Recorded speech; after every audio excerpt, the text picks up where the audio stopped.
Hello everyone, welcome back. In this video, I'm going to discuss about specific heat capacity, and also I'll discuss about latent heat of fusion and latent heat of vaporization. So specific heat capacity we'll discuss. Before that, first explain that let us discuss the term heat capacity. So what is heat capacity? Heat capacity you can define like this, that it's if we'll represent with it a symbol is, then it will be delta Q by delta T. That means the amount of heat required to increase the unit temperature of an object of mass m is your specific heat capacity. What does that mean? That means that suppose water is there, right? 2 liters or 5 liter water is there in a container, and you want to increase the temperature of water, let's say 14 degree to 15 degree centigrade, right? So this 1 degree, to increase this 1 degree, you will provide some heat to the water, right? So the temperature will increase from 14 degree to 15 degree. Then the amount of heat required to raise this temperature 1 degree, that is your heat capacity of that substance, right? So heat capacity is defined as delta Q is the amount of heat, it's the heat energy required, and it is the temperature. Heat and temperature are different. Heat is the energy, temperature is the measurement of that energy, right? What is the hotness or coldness? Temperature measures that, how hot and how cold is it. You can measure with different type of thermometer or Celsius scale or Kelvin scale, like that. You can measure the hotness and coldness of the object. So here it is delta Q by delta T is the amount of heat required to raise 1 unit of temperature, delta Q upon delta T, right? Then what is specific heat capacity? And let's say this this is for m mass. As I gave you example, 5 liter, to increase the temperature of unit temperature for 5 liter of water, you require some amount of heat, right? So specific heat capacity is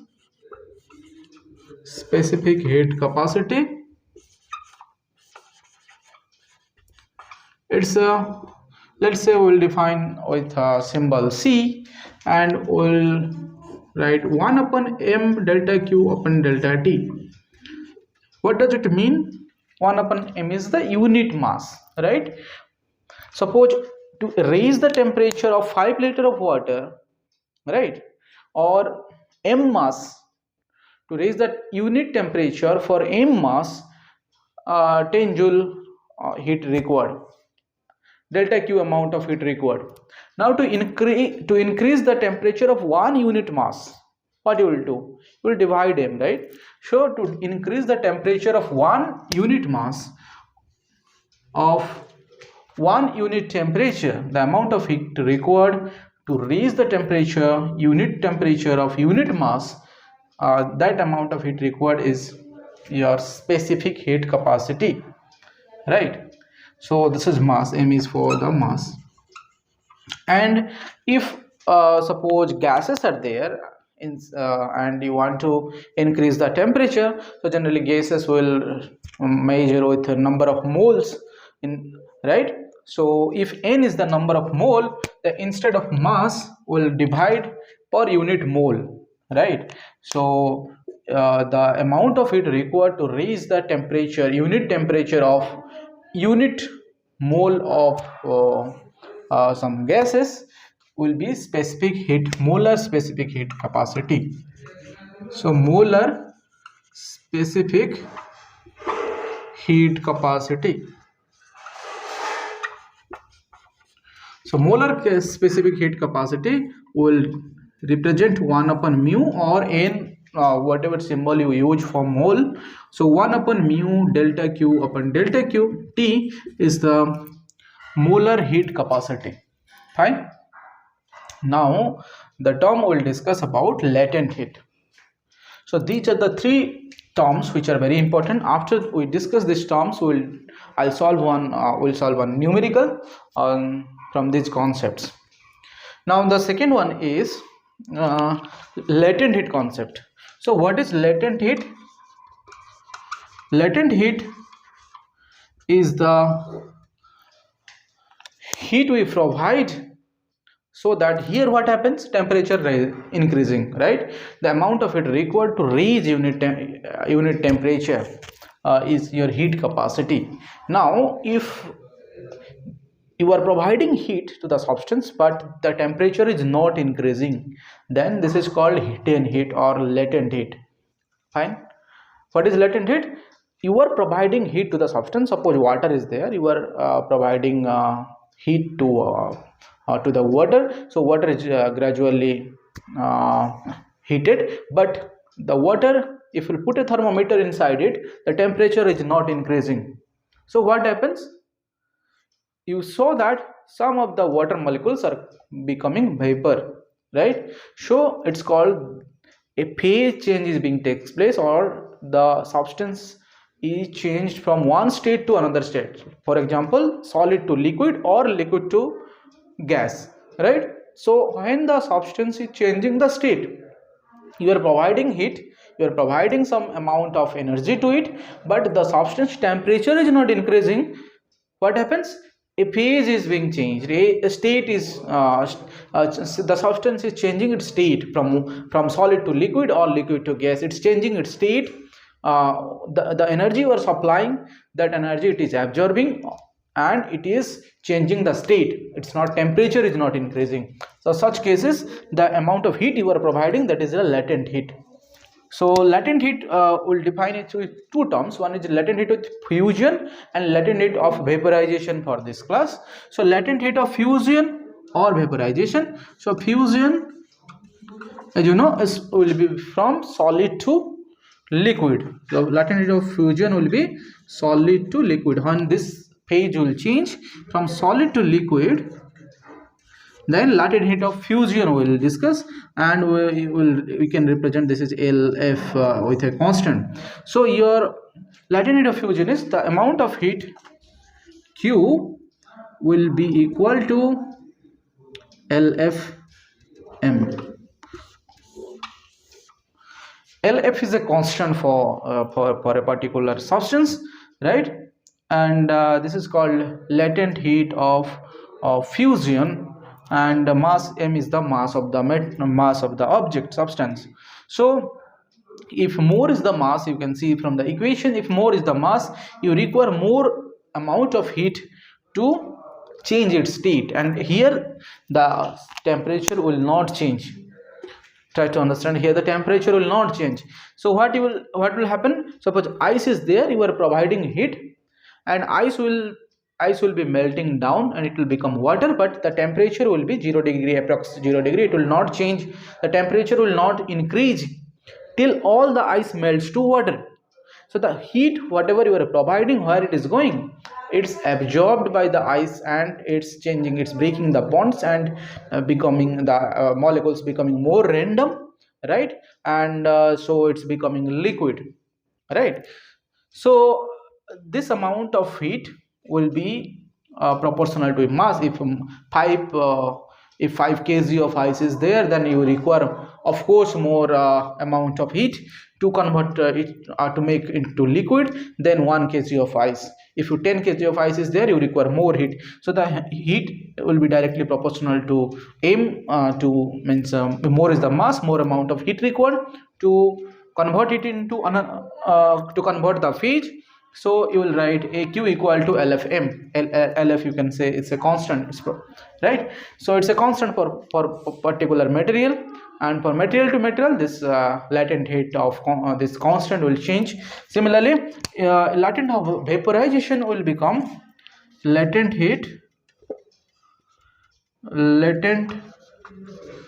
heat of vaporization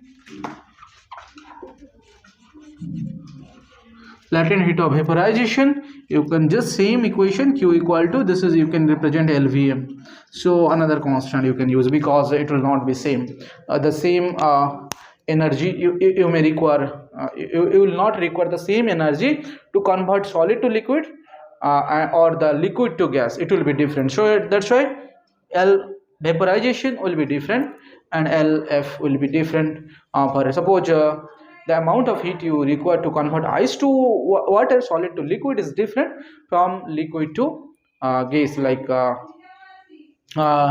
your water to the vapor. So these are the formula. Now the units, SI units, you can write down. How can you write the SI units? The units you can write down, students, that your from the formula itself I mention in many of my video how to write easily the SI units. So here S, your heat capacity is del Q by del T, and Q is here the heat. So heat we measure, it's the energy generally we measure in SI units with joule. So joule, and this is temperature, so Kelvin inverse. Joule can be inverse the SI units, right? It can be the SI units. Similarly here mass is divided, so here the SI unit for specific heat capacity, what will be it?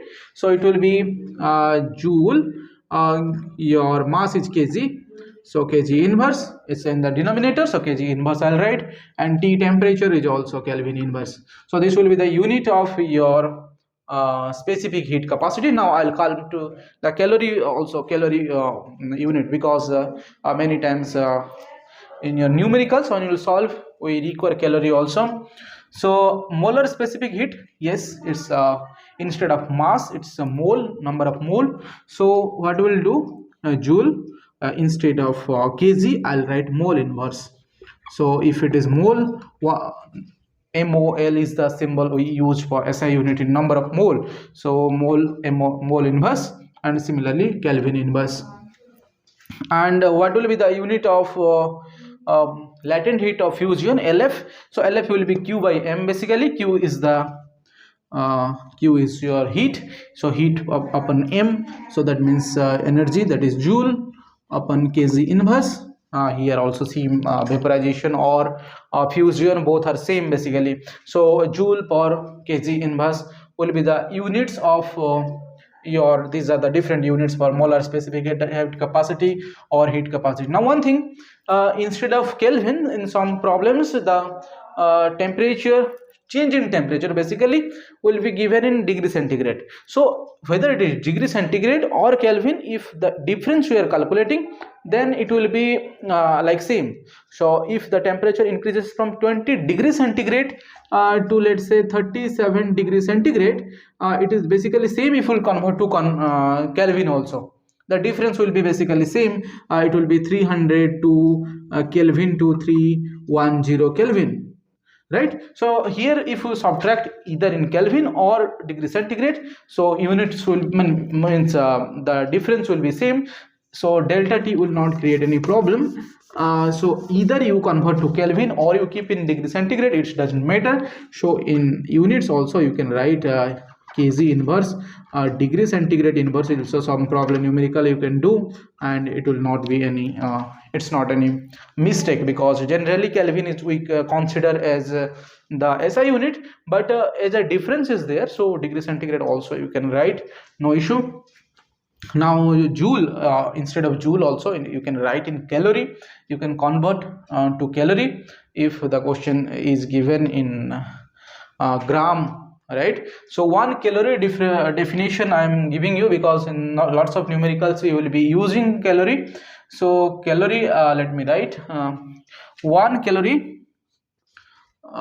is 4.186 I think joule, or we use in generally 4.2 joule basically. So 1 calorie is 4.8 joule. It's also unit of your energy, heat energy. Many times it's the question are given in terms of calorie. So if you write the specific heat capacity, calorie And what is the definition of calorie? Calorie definition is the amount of heat required to raise the temperature, unit temperature, per 1 gram of mass. So if I write this unit in calorie, so it will become calorie gram inverse, Kelvin inverse, or degree centigrade inverse, no issue. So you can also write this unit calorie gram inverse, Kelvin inverse, can be 1 unit of your specific heat capacity. You can write in this way, because 1 calorie definition, students, if I want to write, uh, uh, okay, so I'll write here. So the definition of 1 calorie is the amount of heat required to increase the temperature 1 degree centigrade, right? You can write degree centigrade more exact. You can write, so the amount of heat, the amount of heat required to increase the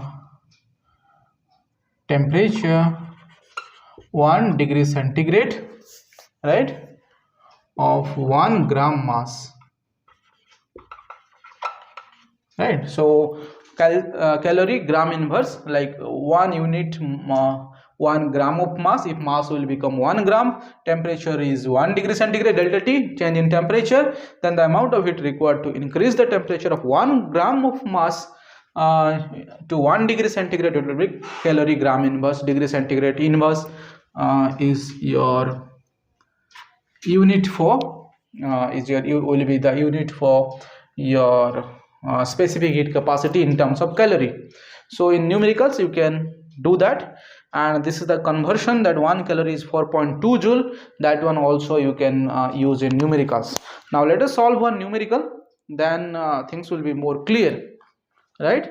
So the numerical is a piece of ice,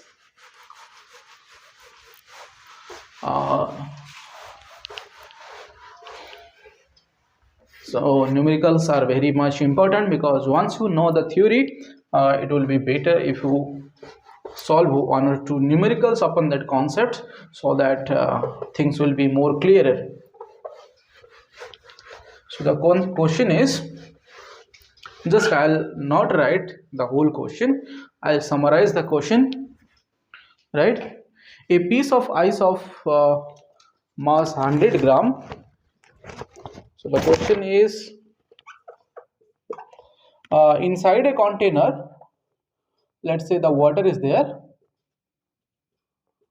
and in this water a piece of ice, this is ice, is kept, right? And the ice of mass 100 gram. What is the mass of this ice? 100 gram of ice. Temperature 0 degree centigrade, ice temperature is 0 degree centigrade, is put in 200 gram of water.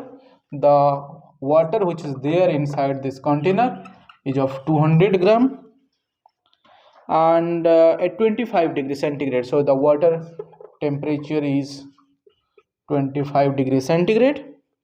How much ice will melt as the temperature of water reaches 0 degree? So water temperature will be gradually reduced to 0 degree centigrade. The specific heat capacity of water, so C for water is given as 4200 joule kg inverse Kelvin inverse, and the latent heat of fusion LF for water is given, right? LF for ice is given, fusion LF of ice is given 3.4 into 10 to the power 5 joule kg inverse. Fine. The question is, how much ice will melt as the temperature reaches to 0 degree? So when the temperature from decrease from 25 centigrade to 0 degree centigrade, during this process, how much ice was kept, how much ice will melt. 100 gram ice was kept, right? The mass of ice is m, and it was kept inside this water which was at 25 degrees centigrade. Now how much ice will melt, how much ice will melt? That means you will find this mass, right? You will find the mass in this process, how much ice will melt. So uh, here the temperature will reduce from 25 degree to 0 degree centigrade. So during this process what will happen, when the object will cool down, the heat will be it will release some heat, right? So q will come out, so it will release the heat. So the amount of heat the water will release during this cooling process, right? That amount of heat will melt the ice. That amount of energy will be used to the will be used to melt the ice of 100 gram. Fine. So first we will calculate how much energy it will release in this process. So the amount of heat it will release, we know the from specific heat capacity formula, C equal to 1 upon m delta q by delta T, and we know that the amount of heat it will release, delta q, will be equal to Cm delta T. Delta T is the change in temperature. Change in temperature is 25 to 0 degree. I have already told you, no need to convert it into Kelvin, because difference we will calculate. If you convert and subtract also, same thing you will get. So delta T we can multiply, C given, so 4200, and mass is given 200 grams. So it's here in kg, here it gram. So we have to make both same unit. We have to bring in same unit. So I'll convert in kg. So this will be 0.2 kg. Fine. And delta T is your 25 difference. 25 minus 0, right? Delta T. So delta T will become basically 25 minus 0. It's 25, right?